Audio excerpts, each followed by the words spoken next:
Well, hello and good afternoon, Facebook family. My name is Dr. Annette Ansong, and I'm a board-certified pediatric cardiologist here at Inova Children's Hospital.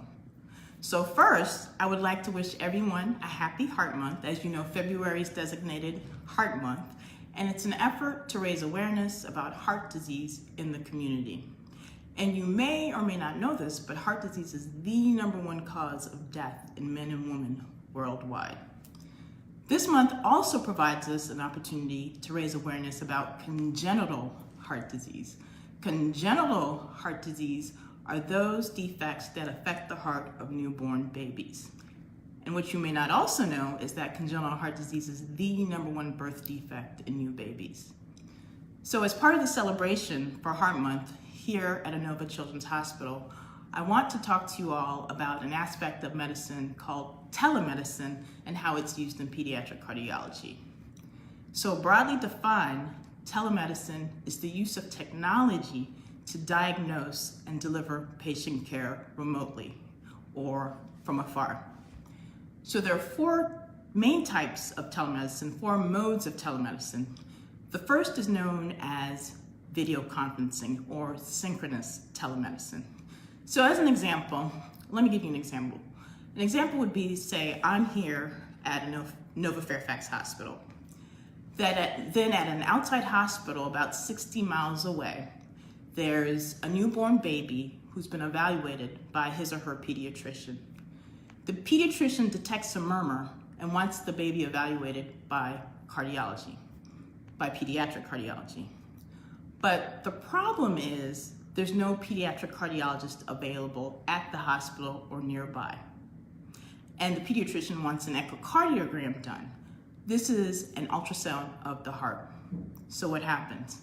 Well, that's where telemedicine steps in. What can happen is that the hospital uses their ultrasound technician or a sonographer to perform the echocardiogram there at the outside hospital.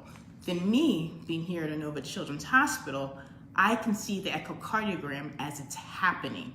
So I'm able to guide the sonographer as to how to acquire the images, what they're looking at, what I'm looking at, and from there we can make a diagnosis. And then with the team, I can make a treatment plan as to what to do with the baby. Is this something to worry about or something that needs further follow-up with cardiology? But let's take a step back. Telemedicine also offers the use of peripheral devices. So say that pediatrician wants someone from cardiology to take a listen to the heart murmur. With telemedicine, what you can do is use peripheral devices, which is essentially office equipment that's compatible with the telemedicine platform.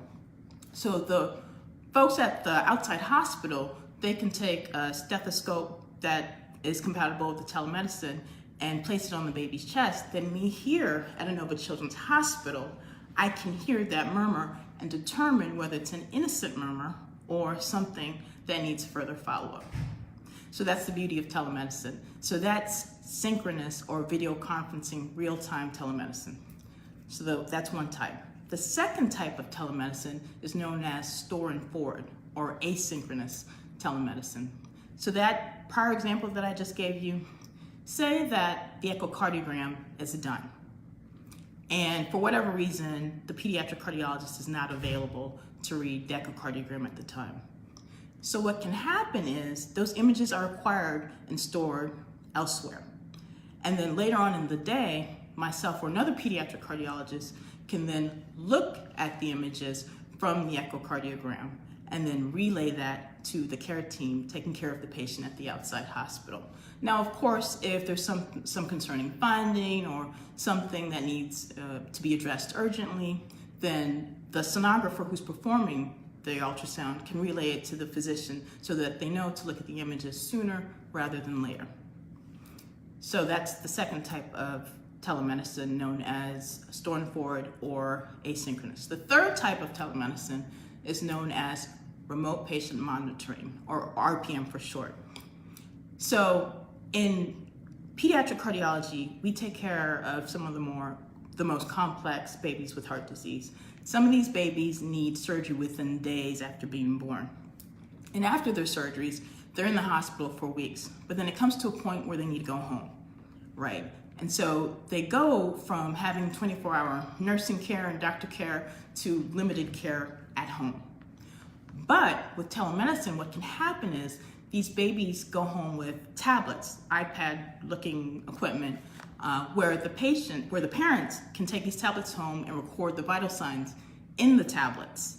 And what happens is that information, through the use of wireless technology such as Bluetooth, can go up to a cloud.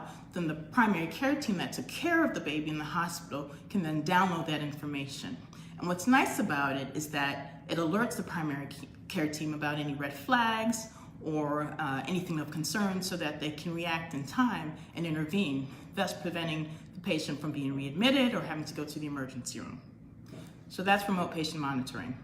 The fourth type of telemedicine is known as mobile health.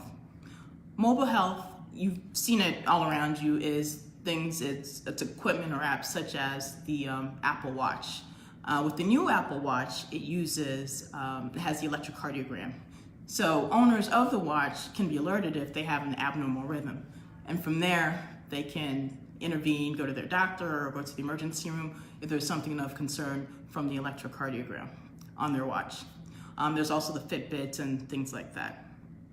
So just to recap, telemedicine defined as the use of technology to diagnose and directly treat patients remotely. There are the four types of telemedicine. There's video conferencing known as synchronous. There's also store and forward known as asynchronous. There's remote patient monitoring, and then there's mobile health. Now the benefits of telemedicine I've kind of discussed already is that it increases access to care. Now in this day and age, people are living further and further away from big cities, and then also in the near future, there's predicted to be a physician shortage. So telemedicine helps bridge that gap. It also improves outcomes. Just like the example I gave you of the baby who goes home after heart surgery, where the parents are inputting in the vital signs. If there's a problem, then interventions can be had sooner rather than later. So that's another benefit of telemedicine. And a third benefit of telemedicine is that it helps save time, money, and travel time. Because if you're able to intervene sooner, then it limits the patient having to go through the emergency room or be admitted. So in conclusion, hopefully I've converted you to the world of telemedicine, but if not, and if you have any questions, I can be reached here at Inova Children's Hospital. Thank you so much for your time. Take care.